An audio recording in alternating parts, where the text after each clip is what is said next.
This might sound crazy to some of you, but I think house numbers can say a lot about your house. It can not only show off your personality, but also your creativity. Just look at this one. This is just a bunch of nails in a board, and it looks awesome.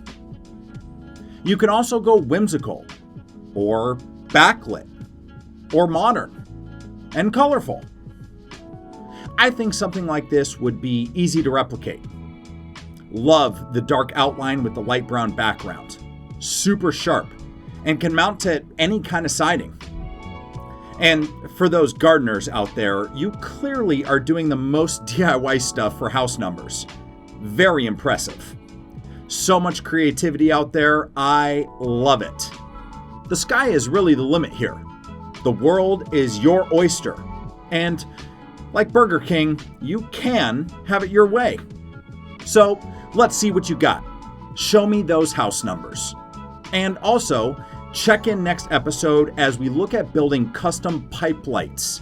You are not gonna want to miss this one. See you then.